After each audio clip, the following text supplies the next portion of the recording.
चौगुलाई चंडी पाखे शुभ कम कर लगुच बहुत आनंद लगुच। आज दिन आज पूर्णाहुति जाऊ आज 2000-3000 लोक खाଇବା भी होती पंचामृत भी होती।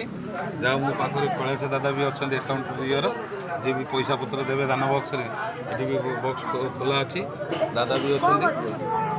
जाओ आमर चगला भी चंदन समस्त मुंडे मारी दौरान जहाँ खुशी लगुच।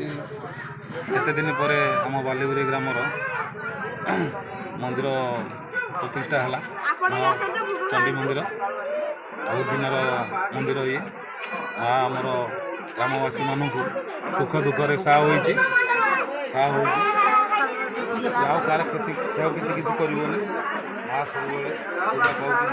सब